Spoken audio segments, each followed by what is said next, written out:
Hello everyone, welcome back to our channel Judiciary by PW. This is me Arjita. I hope I'm perfectly audible and visible to all of you. एक बार जल्दी से confirm कर दीजिए.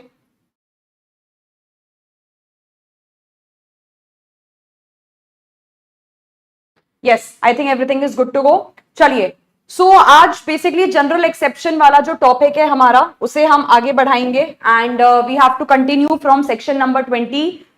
ठीक है, section number 24 तक हमने पिछली क्लास में कवर कर लिया था.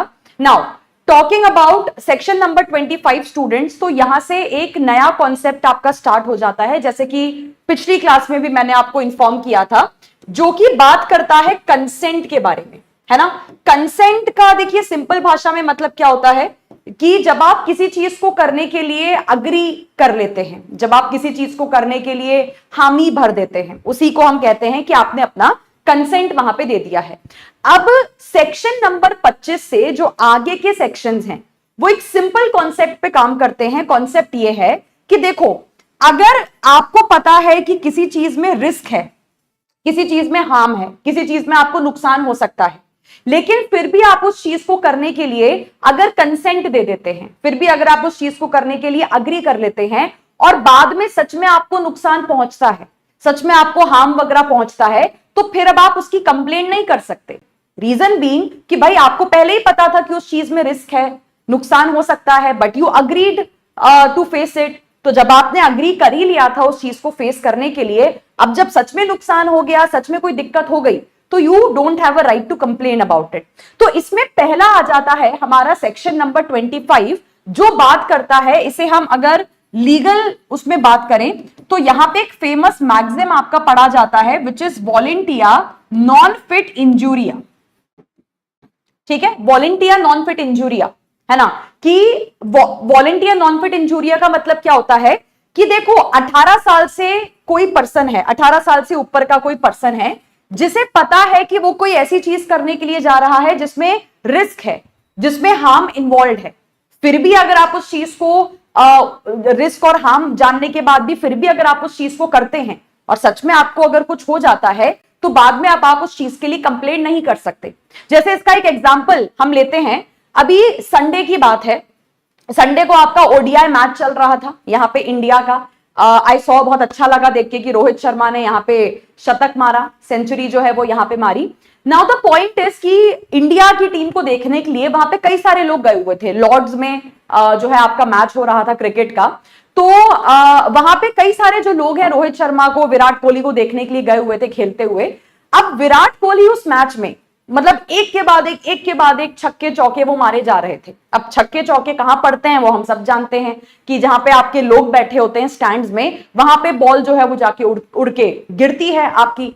अब देखो सीधी सी बात है कि अगर आप एक स्पेक्टेटर हैं, अगर आप एक पर्सन हैं जो क्रिकेट एंजॉय करते हैं, आप रोहित शर्मा और विराट कोहली को खेलते हुए देखने के लिए गए हैं स्टेडियम में, और रोहित शर्मा ने अगर उठा के छक्का मारा और वो बॉल अगर आपके सर पे आके पट्ट से गिरती है, तो you can complain about it. आप रोहित शर्मा के अगेंस्ट केस नहीं फाइल कर सकते कि भाई तुमने मुझे हर्ट कर दिया या तुम्हारी बॉल से जो है वो मुझे यहां पे लग गई. रीजन बीइंग आपको पता है कि द मोमेंट आप स्टेडियम के अंदर में एंटर करते हो, आपको पता है कि क्रिकेटर बॉल्स को लेफ्ट राइट घुमा के मारते हैं, बॉल स्टैंड्स में जाती हैं, बॉल से स्टैंड में बैठे लोगों को चोट लगती है, उनको नुकसान होता है, बट उसके बाद भी आप क्रिकेट मैच देखने के लिए जाते हैं. दैट मीन्स कि आप उस नुकसान को, आप उस रिस्क को झेलने के लिए अग्री कर रहे हैं, आपने कंसेंट दिया हुआ है वहां पे कि ठीक है भैया बॉल लगेगी, कोई बात नहीं, हम फिर भी कंप्लेंट नहीं करेंगे. तो सेक्शन नंबर 25 देखो यही कहता है कि अगर आप 18 साल से ऊपर के हैं, आपने अगर कोई रिस्क झेलने के लिए, कोई हार्म झेलने के लिए अग्री करा हुआ है, तो बाद में आप उसकी कंप्लेंट नहीं कर सकते. और in fact as a matter of fact, in fact आपके जितने भी यहाँ पे एडवेंचर स्पोर्ट्स आते हैं, ठीक है, इंडिया में जो आपके जितने भी यहाँ पे एडवेंचर स्पोर्ट्स आते हैं वो सारे इसी में कवर्ड होते हैं. आप ऋषिकेश में रिवर राफ्टिंग करने के लिए जाइए, आप बंजी जंपिंग करने के लिए जाइए, आप कोई और आप स्काई डाइविंग करने के लिए जाइए, ठीक है, वो सारे इसी में कवर्ड होते हैं. भाई सबको पता है ना, river rafting, bungee jumping, sky diving, या आप किसी रोलर कोस्टर में अगर जाके बैठते हो, डेंजरस चीजें हैं सारी. यू नेवर नो कब इसमें कोई दिक्कत आ जाती है, कब इसमें कोई प्रॉब्लम आ सकती है, लेकिन फिर भी जाते हैं. है ना, फिर भी लोग जाते हैं बंजी जंपिंग करने, स्काई डाइविंग वगैरह करने। तो दैट मीन्स कि आप अगर रिस्क जानने के बाद, हार्म जानने के बाद भी आप अगर उस चीज को करने के लिए जा रहे हो, दैट मीन्स कि आपने उसके लिए कंसेंट करा हुआ है, आपने उसके लिए अग्री करा हुआ है। अब बाद में सच में अगर कोई नुकसान हो गया, सच में अगर कोई रिस्क या हार्म वगैरह होता है, तो उसके लिए आप यहां पे कंप्लेंट नहीं कर सकते हो। तो इसमें सेक्शन नंबर 25 में ध्यान रखना कि जो रिक्वायरमेंट है वो क्या है, कि जो कंसेंट दिया होना चाहिए वो एक 18 साल से ऊपर के आदमी ने दिया होना चाहिए। ठीक है। अच्छा, कंसेंट का कोई ये मतलब नहीं है कि आपको लिखित में कंसेंट देना है। कंसेंट आपका इंप्लाइड भी हो सकता है, कंसेंट आपका जो है एक्सप्लिसिट भी हो सकता है। जैसे अगर आप जानते ही हैं कि बंजी जंपिंग करने में या स्काई डाइविंग करने में या रिवर राफ्टिंग करने में क्या क्या नुकसान होते हैं, फिर भी अगर आप उनको करने के लिए जाते हो तो आपने कोई लिखित में कंसेंट नहीं दिया है, बट अंडरस्टूड है कि आप रिस्क जानने के बाद भी करने जा रहे हो उस चीज को, that means you have given the consent. तो यहां पे क्या है, यहां पे इंप्लाइड कंसेंट वाला जो पॉइंट है वो आ जाता है। तो कंसेंट आपका एक्सप्रेस भी हो सकता है और इंप्लाइड भी यहां पे हो सकता है। ठीक है। लेकिन अब देखो वही बात है, इसमें सेक्शन नंबर 25 एक और बात कहता है। सेक्शन 25 ये कहता है कि मैंने बेशक अग्री करा है किसी रिस्क को झेलने के लिए, किसी हार्म को झेलने के लिए, इसका मतलब ये तो नहीं है ना कि तुम जानबूझ के मुझे नुकसान पहुंचाओगे, जानबूझ के मुझे तुम यहां पे इंजुरी वगैरह पहुंचाओगे। एग्जाम्पल के तौर पे, है ना, आप यहां पे, मतलब आप नहीं, मान लो कोई पर्सन जो है वो यहां पे क्या करता है, बंजी जंपिंग करने के लिए जाता है ना। ऋषिकेश की मैं देखती हूँ इंस्टाग्राम पे बहुत सारी वीडियोस आती हैं। ऋषिकेश की जो बंजी जंपिंग है बहुत फेमस है, कई सारे लोग जाते हैं वहां पे करने के लिए। अब कोई पर्सन अगर वहां बंजी जंपिंग करने के लिए जा रहा है ना, अब मान लो कि मतलब भगवान ना करे लेकिन कोई एक्सीडेंट वहां पे हो जाए, वो पर्सन गिर जाए, उसको कोई चोट वगैरह आ जाए, वो अलग बात है।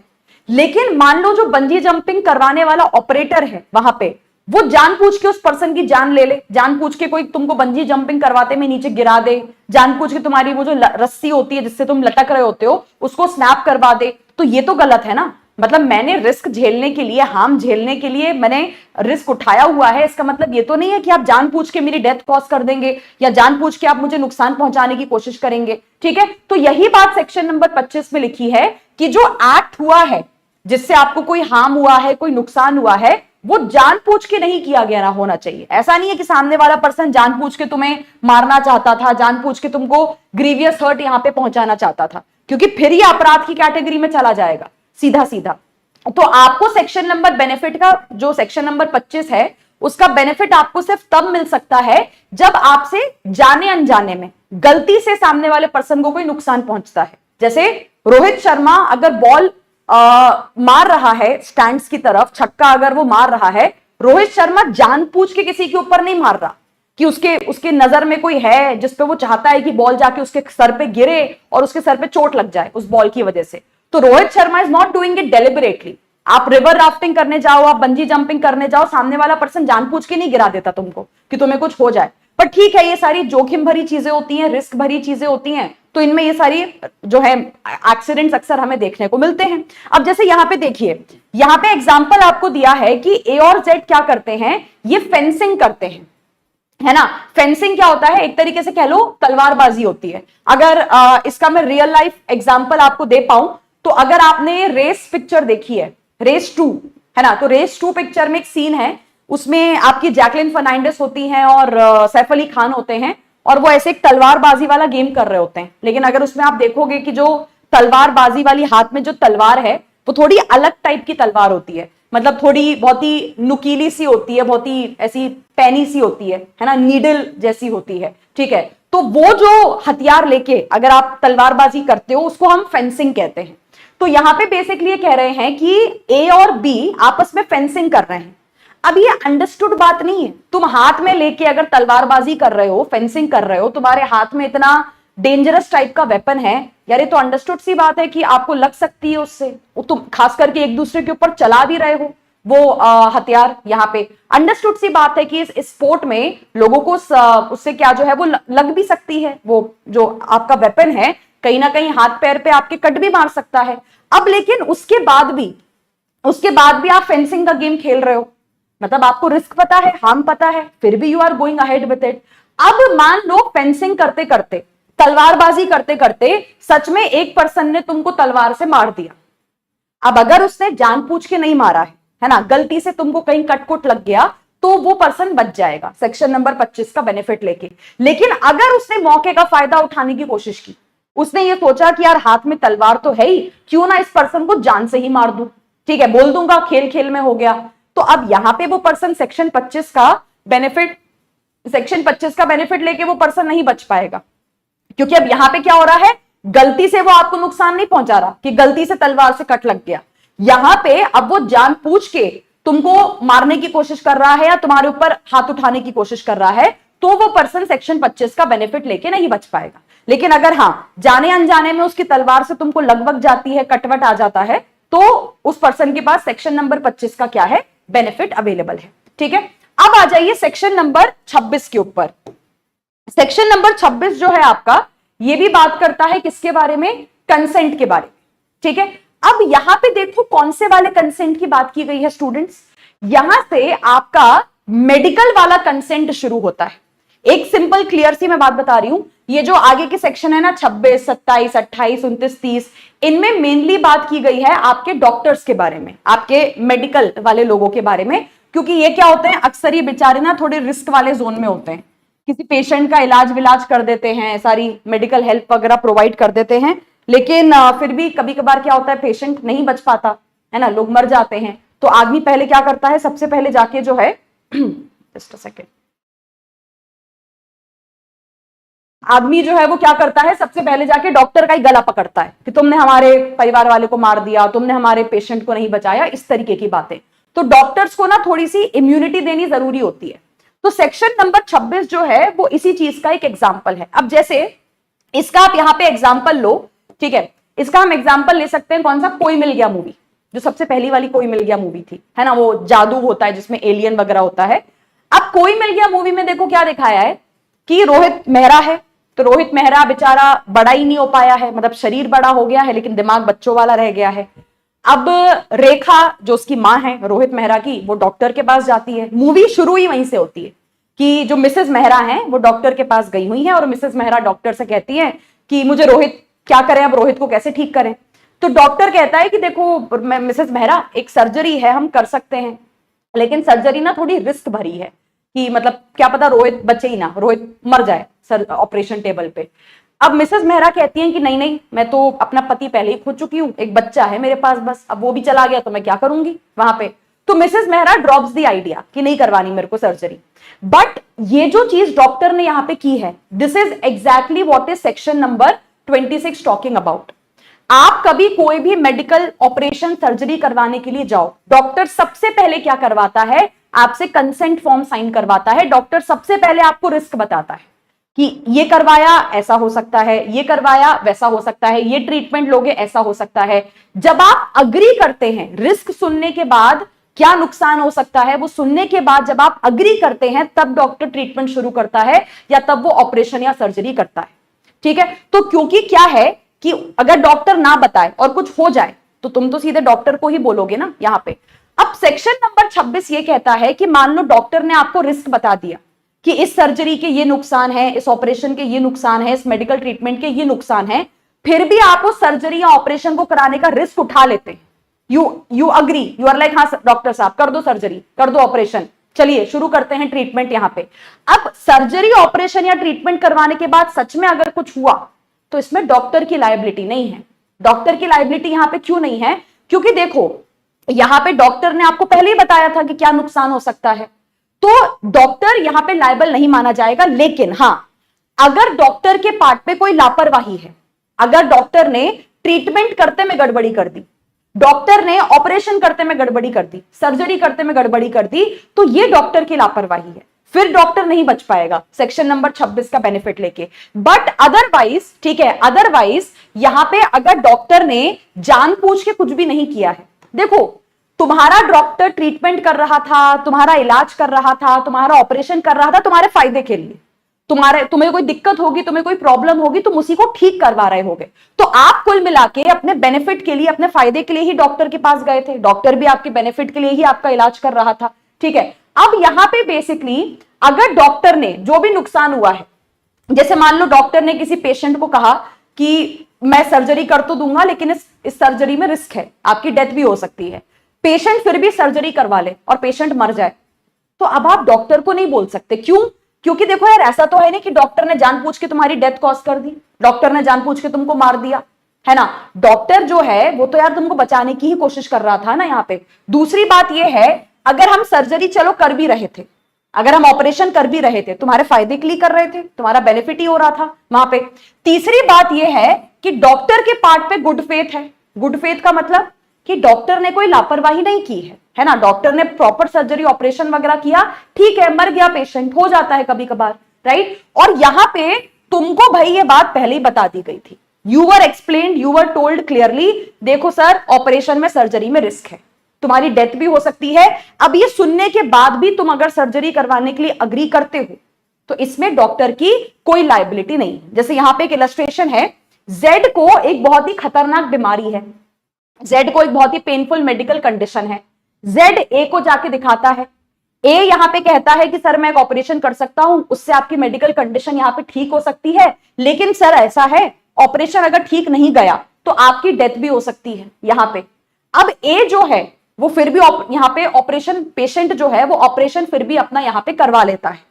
अब पेशेंट ने ऑपरेशन करवाया और ऑपरेशन के बाद पेशेंट की डेथ हो गई, तो इसमें डॉक्टर जो है वो लायबल नहीं माना जाएगा, क्योंकि डॉक्टर ने कोई जानबूझ के डेथ नहीं कॉज की है, डॉक्टर अपना काम कर रहा था और डॉक्टर ने कोई लापरवाही नहीं दिखाई है, तो ऐसे में कोई रिस्क नहीं माना जाएगा अंडर सेक्शन नंबर 26। ठीक है।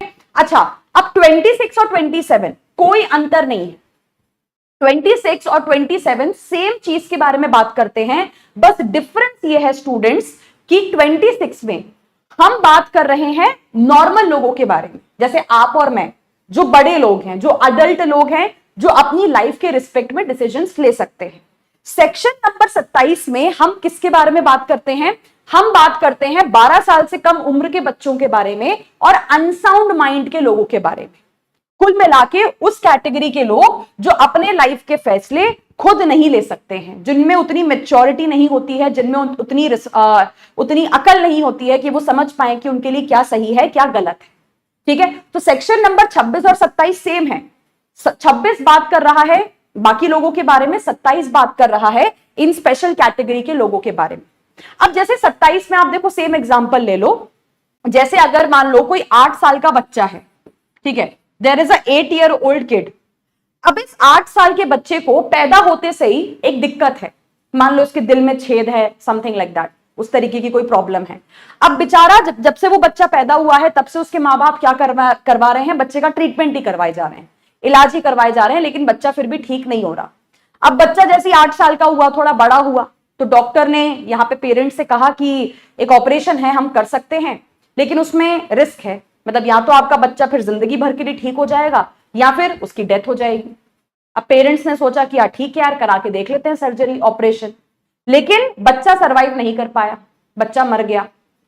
सीधी सी बात है कि बच्चे को मारने पर ना तो आप यहां पे, ठीक है, ना तो आप यहां पे डॉक्टर का गला पकड़ सकते हो, ना पेरेंट्स का गला पकड़ सकते हो, क्योंकि ना पेरेंट्स ने जानबूझ के डेथ कॉज करवाई है, ना डॉक्टर ने यहां पे जो है वो डेथ कॉज करी है। ठीक है, तो यहां पे देखो सिंपल सी बात है कि सेक्शन नंबर 27 ये कह रहा है कि जो आपके 12 साल से कम उम्र के लोग होते हैं या जो अनसाउंड माइंड के लोग होते हैं, उनके लिए जो उनका डिसीजन होता है वो कौन लेता है? वो लेता है उनके पेरेंट्स, वो लेते हैं उनके लॉफुल गार्डियंस। ठीक है, तो यहां पे बेसिकली अगर उस पर्सन की भलाई के लिए, सेम वही बात है, उनकी भलाई के लिए, उनके बेनिफिट के लिए अगर आप कोई चीज करवा रहे थे और उसमें अगर कोई भी गड़बड़ या कोई भी दिक्कत हो जाती है तो आप किसी को जिम्मेदार नहीं ठहरा सकते, अनलेस, मतलब वही बात है कि डॉक्टर ने कोई लापरवाही ना कर दी हो, है ना, डॉक्टर ने किसी तरीके से जो है जानबूझ के डेथ ना कॉज कर दी हो, या तुमने जानबूझ के अपने बच्चे की डेथ ना कॉज करवा दी। जैसे मुझे याद है अभी एक केस आया था, लास्ट ईयर की बात है, आई थिंक इंदौर का केस था। यहाँ पे देयर वाज अ गर्ल, जो कि अगेन ऐसा सही केस था कि वो लड़की अपने पैदा होने से ही काफी ज्यादा बीमार रहती थी, काफी ज्यादा सिक रहती थी। ठीक है, और जैन धर्म की लड़की थी वो। तो जैन धर्म में आई थिंक एक प्रैक्टिस होती है, संथारा कहते हैं उसको, जिसमें आप सामने वाले पर्सन को जानबूझ के भूखा रखते हो, मतलब खाना पीना देना बंद कर दिया जाता है उस पर्सन को, तो अल्टीमेटली उस पर्सन की डेथ हो जाती है। अब उस केस में होता यह है कि वो जो लड़की थी वो बचपन से पैदा होते से बीमार थी, तो डॉक्टर्स काफी साल तक इलाज विलाज करते रहे, बट एक टाइम के बाद डॉक्टर्स ने भी गिव अप कर दिया था। डॉक्टर्स ने कह दिया था कि ये सरवाइव नहीं करेगी। तो वो जो लड़की के पेरेंट्स थे वो उनको अपने किसी जैन स्पिरिचुअल लीडर के पास लेके गए, और जैन स्पिरिचुअल लीडर ने शायद सजेस्ट किया कि आप संथारा करवा दो, मतलब इसको खाना वाना देना बंद कर दो, तो उस तरीके से इसको मोक्ष मिल जाएगा and she will have a good after life, उस तरीके से कुछ उसमें केस में था। तो पेरेंट्स ने बच्ची को खाना देना बंद कर दिया एंड इवेंचुअली, छोटी बच्ची थी आई थिंक 2.5-3 साल की, तो कब तक ही सर्वाइव करती, तो इवेंचुअली उस बच्ची की जो है वो वहां पे डेथ हो गई।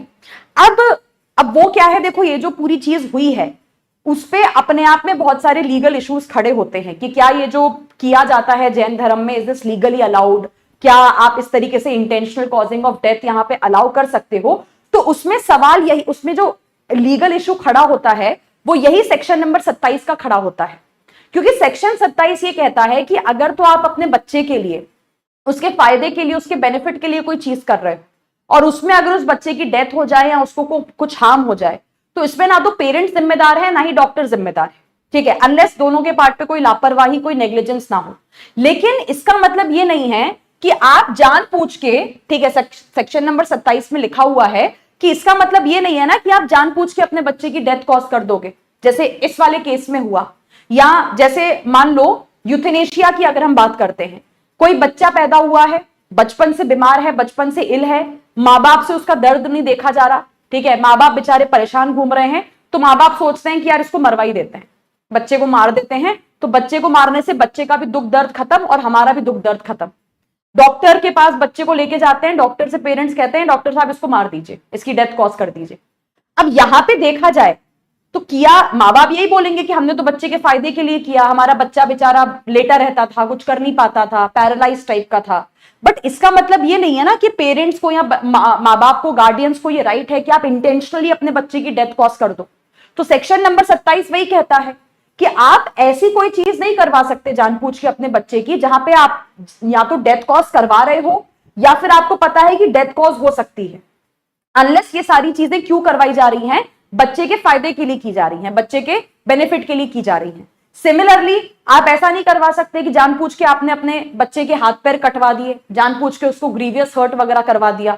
हाँ ठीक है, आप अगर बच्चे के फायदे के लिए कोई सर्जरी करवा रहे थे, कोई ऑपरेशन करवा रहे थे, उसमें बच्चे का जो है, बच्चे को एम्प्यूट करना पड़ गया, उसका हाथ पैर काटना पड़ गया, वो अलग बात होती है। बट बेसिकली सेक्शन नंबर 27 में जो एक्सेप्शंस दिए हैं वो ये कहते हैं कि जानबूझ के किसी भी पेरेंट को या किसी भी लॉफुल गार्डियन को ये राइट नहीं दिया गया है कि डेलिबरेटली आप अपने बच्चे को कोई नुकसान पहुंचाओ, डेलिबरेटली आप उनको ग्रीवियस हर्ट करो, डेलिबरेटली आप उनको जान से मारने की कोशिश करो या आप उनकी डेथ कॉज करो, ये कह के कि हम तो उसके फायदे के लिए कर रहे थे, उसके बेनिफिट के लिए कर रहे थे। ठीक है, तो ये आपका सेक्शन नंबर 27 है। अब जैसे यहां पे एक एग्जांपल है कि ए के पास एक बच्चा है जिसको एक बीमारी है यहां पे, तो ए एक सर्जन के पास जाता है, बच्चे को दिखाता है ना। अब बच्चा तो यहां पे कंसेंट दे नहीं सकता, तो ए जो है वो यहां पे सर्जन को अपने बच्चे की बीमारी के बारे में बताता है। सर्जन कहता है कि ठीक है, हम बच्चे का ऑपरेशन कर सकते हैं, लेकिन बच्चे की जान जाने के यहां पे चांसेस हैं। अब पेरेंट फिर भी अग्री कर रहा है बच्चे का ऑपरेशन करवाने के लिए। अब मान लो ऑपरेशन सक्सेसफुल ना हो और बच्चे की डेथ हो जाए, तो यहां पे आप ऐसा नहीं कह सकते कि माँ बाप ने जानबूझ के बच्चे को मार दिया या जानबूझ के उसकी डेथ कॉज करवा दी।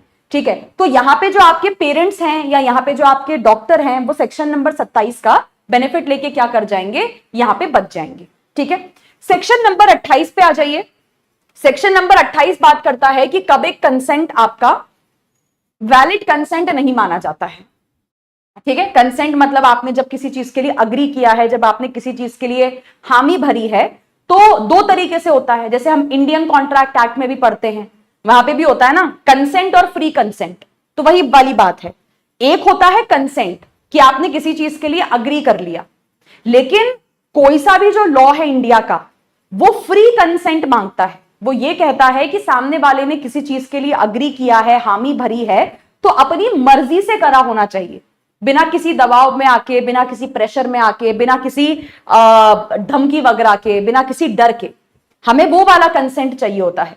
तो सेक्शन नंबर 28 यही बात आपको बताता है कि आप किसी पर्सन को डराएं, आप उससे ये कहें मैं तेरे बच्चे उठा लूंगा, मैं तेरी बीवी को मार दूंगा, मैं तेरे घर वालों को मार दूंगा, मैं तेरे घर पे कब्जा कर लूंगा, मैं तेरी गाड़ी उठा लूंगा, मैं तेरी इज्जत जो है उसको यहाँ पे पूरी तरीके से डैमेज कर दूंगा, ये सारा तुम किसी को डराओ धमकाओ और फिर उनका कंसेंट ले लो। तो ये कंसेंट कोई कंसेंट थोड़ी ना है, वो पर्सन कर रहा है अग्री, दे देगा कंसेंट तुमको, but that does not mean it's a valid consent ना। डर की वजह से दे रहा है वो कंसेंट, क्योंकि तुमने उसको डरा दिया कि मैं ऐसा ऐसा कर दूंगा तुम्हारे साथ या तुम्हारे परिवार वालों के साथ। तो अगर आप किसी पर्सन को डर दिखाते हैं इंजुरी का, इंजुरी वर्ड का मतलब मैंने आपको बताया था जब हमने डेफिनेशन डिस्कस करी थी कि इंजुरी में चारों चीजें आती हैं, चाहे बॉडी हो, चाहे माइंड हो, चाहे प्रॉपर्टी हो, चाहे रेप्यूटेशन हो।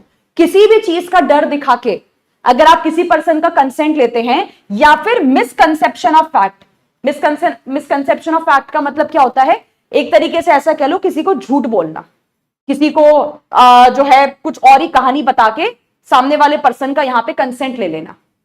ठीक है, तो अगर यहां पे आपने सेक्शन के अंदर में क्या किया है, किसी पर्सन का कंसेंट गलत तरीके से लिया है, ठीक है, फियर ऑफ इंजुरी में लिया है या फिर मिसकंसेप्शन ऑफ फैक्ट में लिया है, तो ये कंसेंट को लॉ क्या करता है, वैलिड नहीं मानता है ना। जैसे कि मान लो कोई पर्सन तुम्हारी कनपट्टी पे गन रख के, पिस्टल रख के तुमसे तुम्हारे प्रॉपर्टी के कागजात पे साइन करवा ले। अब साइन तुमने ही किया है, प्रॉपर्टी बेचने के लिए तुम्ही ने कंसेंट दिया है, तुम्ही ने अग्री किया है, वो दिख रहा है, लेकिन क्या जो आपने साइन किया प्रॉपर्टी के कागज पे, या क्या जो तुमने कंसेंट दिया प्रॉपर्टी को बेचने के लिए, was it a valid consent? No. आपको जान से मारने की धमकी दी गई थी, यहां पे कोई तुम्हारे पिस्टल रख के खड़ा होगा तो you will agree to anything and everything, सब कुछ करने के लिए आदमी वहां पे अग्री कर जाएगा। तो ऐसा जो कंसेंट है वो एक वैलिड कंसेंट नहीं माना जाएगा। मतलब ये जो कंसेंट आपने दे दिया अपना घर बेचने को, अपनी प्रॉपर्टी बेचने को, ये कंसेंट जो है वो आपका वैलिड कंसेंट नहीं माना जाएगा। तो पहली चीज तो सेक्शन 28 में ये ध्यान रखना कि मिसकंसेप्शन ऑफ फैक्ट, झूठ बोल के धोखाधड़ी करके किसी का कंसेंट लेना और डरा के धमका के कंसेंट लेना वैलिड नहीं होता। दूसरी चीज ये है कि जो अनसाउंड माइंड के लोग होते हैं या जो नशे में धुत लोग होते हैं, इनके कंसेंट की भी कोई वैल्यू नहीं होती है। यार देखो सीधा सीधा सा लॉजिक यहां पे लगाओ कि जब हमने जनरल एक्सेप्शन पढ़ा, जनरल एक्सेप्शन में हमने देखा कि ये जो कैटेगरी के लोग होते हैं, पागल दिमाग के या इंटॉक्सिकेटेड लोग, ये अपराध करने के लिए एलिजिबल ही नहीं माने जाते हैं। ये अपराध करते हैं तो भी कानून इनको छोड़ देता है। तो जो अपराध करने लायक नहीं है वो क्या यहां पे डिसीजन ले पाएगा, क्या किसी चीज के लिए अग्री कर पाएगा, क्या कंसेंट दे पाएगा? तो सेम लॉजिक है कि जिस पर्सन को लॉ अपराध करने के लायक नहीं मानता है, उसे लॉ कंसेंट देने के लायक भी नहीं मानता है कि जब ये लोग अपराध नहीं कर सकते हैं तो ये कंसेंट भी नहीं दे सकते हैं। इनके द्वारा दिए गए कंसेंट की भी कोई भी वैल्यू नहीं होती है। और सिमिलरली जो 12 साल से कम उम्र का पर्सन होता है, इसके कंसेंट की भी कोई वैल्यू नहीं होती। तो 4 चीजें आपको याद रखनी है सेक्शन नंबर 28 में, जो सीधा सीधा सवाल यहां से बनता है। नंबर 1 में 2 पॉइंट्स हैं कि एक, आप अगर किसी पर्सन को डराते हैं, धमकाते हैं और कंसेंट लेते हैं, वो वैलिड नहीं है। नंबर 2, अगर आप किसी पर्सन के साथ धोखाधड़ी करते हैं, झूठ वूठ बोल के कोई झूठी मूठी कहानी बना के कंसेंट लेते हो, वो वैलिड नहीं है। तीसरा, किसी पागल दिमाग का पर्सन का अगर आप कंसेंट लेते हो, वो वैलिड नहीं है। चौथा, किसी नशे में धुत पर्सन का अगर आप कंसेंट लेते हो, वो वैलिड नहीं है। पांचवा, किसी 12 साल से कम उम्र के पर्सन का अगर आप कंसेंट लेते हो तो उसे भी सेक्शन नंबर 28 वैलिड नहीं मानता है। ठीक है, 29 स्किप कर देना, वो इंपॉर्टेंट नहीं है एग्जाम के लिए। सेक्शन नंबर 30 जो है, अब यहां पे देखो आपको बताया गया है कि जब कोई चीज यहां पे करी जाती है विदाउट अ पर्सन कंसेंट, अब ये कंप्लीटली अलग कॉन्सेप्ट है, ये कंप्लीट अलग कहानी पे जा रहे हैं। अब हम अभी तक हम बात कर रहे थे कंसेंट, हम जो कर रहे थे सामने वाले पर्सन के साथ उनसे पूछ के कर रहे थे, है ना, उनको सब बता बुतू के कर रहे थे, वो सारा हो रहा था। यहां पे सेक्शन नंबर 30 में अब जब तुम सामने वाले पर्सन के साथ कुछ कर रहे हो, प्रॉब्लम यह है कि अब वो तुमको कंसेंट दे नहीं सकता। अब वो कंसेंट क्यों नहीं दे सकता? अब यहां पे सेक्शन नंबर 30 में आपके कवर हो जाएंगे एक्सीडेंटल केसेस। एक्सीडेंटल केसेस जैसे कि मान लो एक्स है, ये सड़क पे जा रहा है, बाइक चला रहा है, इसका एक्सीडेंट हो गया, एक्सीडेंट में ये बेहोश हो गया, है ना, ये फेंट कर गया, अनकॉन्शियस है एक्स। अब यहां पे सड़क पे बेचारे कुछ अच्छे भले मानस थे जो इसको उठा के हॉस्पिटल लेके गए। ठीक है, अब हॉस्पिटल जब ये पहुंचा तो डॉक्टर ने देखा कि यार इसका बहुत ब्लड लॉस हो चुका है, तुरंत इसका सर्जरी, तुरंत इसका ऑपरेशन करने की यहां पे जरूरत है। डॉक्टर इसको ले गए ऑपरेशन करवाने के लिए। Now the problem is, x एक एक्सीडेंटल केस है, ये तो वो तो खुद अनकॉन्शियस पड़ा हुआ है। अब आप उससे तो पूछ नहीं सकते कि भाई तेरा ऑपरेशन कर दे नहीं कर दे, कैसे बताएगा, वो तो बेहोश पड़ा हुआ है ना। दूसरी बात ये है, एक्स के बिहाफ पे कोई और पर्सन है भी नहीं कि तुम चाहो तुम एक्स के घर वालों से पूछ लो, तुम घर परिवार वालों से पूछ लो। एक्सीडेंटल केस है, अफरा तफरी में लाया गया है, बहुत इंतजार करोगे कि यार इसके माँ बाप को ढूंढ के निकालो, इसके परिवार वालों को ढूंढ के निकालो, फिर उनसे पूछो, तब तक पता चला वो पर्सन ही सर्वाइव ना करे। तो डॉक्टर्स के सामने ऐसी सिचुएशन आती है कि आपको इमीडिएटली एक्ट करना है ना। और इमीडिएट एक्ट करने का मतलब क्या है कि आप किसी की हामी या किसी कंसेंट का वेट नहीं कर सकते, जो करना है तुरंत आपको यहां पे करना है। अब मान लो डॉक्टर ने एक्स की जान बचाने के लिए ऑपरेशन कर दिया, ठीक है, उसकी सर्जरी यहां पे कर दी। सर्जरी में, ऑपरेशन में कुछ गड़बड़ हो गई। गड़बड़ क्या हो गई कि मतलब क्योंकि एक्स का एक्सीडेंट इतना बुरा हुआ था, तो उसमें क्या हुआ, डॉक्टर को एक्स का एक पैर काटना पड़ गया। मान लो इनके पैर में कुछ इन्फेक्शन वगैरह टाइप का हो गया था, तो डॉक्टर को एक एक्स का जो है यहां पे पैर काटना पड़ गया, एम्प्यूट करना पड़ गया। अब एक्स यहां पे डॉक्टर को बोले कि तुमको कौन बोला था ऑपरेशन करने के लिए, क्यों किया तुमने मेरा ऑपरेशन, मेरा पैर काट दिया, तुमने पूछा क्यों नहीं हमसे पहले, तुमने मेरे परिवार वालों से क्यों नहीं पूछा। डॉक्टर बोलेगा कहां से पूछता, कौन था पूछने के लिए, तुम अनकॉन्शियस पड़े हो, तुम्हारे घर परिवार वालों का आइडिया नहीं है। इतना मैं वेट करता कि कंसेंट आ जाए तो तुमको ही नहीं बचा पाता, है ना, सामने वाला पर्सन ही यहां पे चल देता। तो सेक्शन नंबर 30 उसी सिचुएशन के बारे में आपको बताता है कि आपने बिना सामने वाले पर्सन को बताए, बिना उससे पूछे, बिना उसका कंसेंट लिए, उसके फायदे के लिए अगर आपने कोई चीज यहां पे कर दी। अब कंसेंट हम उसका क्यों नहीं ले पाए हैं, कंसेंट हम इसलिए नहीं ले पाए हैं क्योंकि वो पर्सन खुद कंसेंट देने की हालत में नहीं है और उसके बिहाफ पे कोई और पर्सन है नहीं जो आपको वहां पे कंसेंट दे पाए। तो ऐसे में, ठीक है, ऐसे में जब आपको इमीडिएटली कोई फैसला लेना होता है, इमीडिएटली आपको कोई यहां पे डिसीजन लेना होता है, और वहां पे आपके पास जब टाइम नहीं होता है पूछने का, तो आपको जो सही लगे आप करो। अब जो सही लगे करो में अगर कोई नुकसान हुआ, कोई घाटा वगैरह हुआ, तो इसमें आपकी लायबिलिटी नहीं है, आपकी जिम्मेदारी नहीं है। लेकिन वही पॉइंट है, ठीक है, पॉइंट सारे वही सेम है। ऐसा नहीं होना चाहिए कि तुमने लापरवाही कर दी। अगर डॉक्टर के पार्ट पे ये पाया गया कि डॉक्टर ने लापरवाही करी है ऑपरेशन या सर्जरी में, तो फिर डॉक्टर को नहीं बख्शा जाएगा। या ऐसा नहीं होना चाहिए कि डॉक्टर ने जानबूझ के पेशेंट की डेथ कॉज कर दी, जानबूझ के उसको नुकसान पहुंचा दिया, जानबूझ के उसको हर्ट वगैरह पहुंचा दिया। ये सारे पॉइंट्स रहेंगे आपके एज इट इज। अब जैसे यहां पे देखो एक इलस्ट्रेशन है कि जेड जो है वो एक घोड़े से गिर जाता है। अब घोड़े से जब आदमी गिरता है ना तो बहुत ही तगड़ी चोट लगती है, क्योंकि घोड़ा थोड़ा हाइट पे होता है और भागते भागते अगर गिरे तो और ही दिक्कत। तो जेड एक घोड़े से गिरा और बेहोश हो गया। जेड को तुरंत हॉस्पिटल ले जाया गया। डॉक्टर, सर्जन जेड को देखता है और कहता है यार इसका तो ऑपरेशन करना पड़ेगा, इसके तो दिमाग में बहुत ज्यादा चोट आई है यहां पे। अब ऑपरेशन करें या ना करें, ये पूछें किससे? जिसका ऑपरेशन करना है वो बेहोश पड़ा है, उसके घर परिवार वालों का पता है नहीं, तो आप किसी का कंसेंट तो ले नहीं सकते यहां पे। अब यहां पे जेड, सर्जन क्या करता है, डॉक्टर क्या करता है, जेड का ऑपरेशन यहां पे कर देता है, ठीक है, जेड का ऑपरेशन यहां पे कर देता है। अब मान लो इस ऑपरेशन में जेड मर जाए, क्योंकि दिमाग का ऑपरेशन है ना, दिमाग के ऑपरेशन आसान नहीं होते, किसी के स्कल में ऑपरेशन करना इट्स वेरी ट्रिकी थिंग। तो डॉक्टर दिमाग का ऑपरेशन कर रहा है और पेशेंट मर गया, पेशेंट सर्वाइव नहीं कर पाया, तो अब आप इसमें डॉक्टर को जिम्मेदार नहीं ठहरा सकते। मतलब अब जेड तो बचा नहीं, तो पीछे से जेड के परिवार वाले आके डॉक्टर से ये नहीं कह सकते कि तुमको कौन बोला था ऑपरेशन करने को, तुमने हमसे क्यों नहीं पूछा। यार देखो, डॉक्टर ने जो किया, सर्जन ने जो किया, जेड की जान बचाने के लिए किया, उसके फायदे के लिए किया, उसके बेनिफिट के लिए किया, और ऑपरेशन करने के पहले पूछने का स्कोप नहीं था, कोई था नहीं पूछने के लिए वहां पे। तो ऐसे में अगर कोई गड़बड़ी होती भी है तो डॉक्टर इज नॉट लायबल, ठीक है। दूसरा एग्जाम्पल यहां पे देखो, दूसरा एग्जाम्पल है, ए जो है वो जेड को, सॉरी, एक टाइगर जो है वो जेड को उठा के लेके जा रहा है ना। अब यहां पे क्या है कि मतलब मान लो तुम और तुम्हारा दोस्त चिड़ियाघर गए हैं शेर को देखने के लिए, तुम्हारा जो दोस्त है वो अचानक से शेर के बाड़े में गिर जाए, अंदर जहां शेर का पिंजरा है उसमें गिर जाए जाके। अब शेर तुम्हारे दोस्त को दबोचा हुआ है अपने मुंह में, तुम्हारे पास एक गन है, तुम्हारे पास एक पिस्टल है, तुमने वो पिस्टल निकाली, अब तुम अपने दोस्त की जान बचा सकते हो शेर के ऊपर फायर करके, but there is a risk, क्योंकि तुम्हारा दोस्त शेर के मुंह में दबा हुआ है।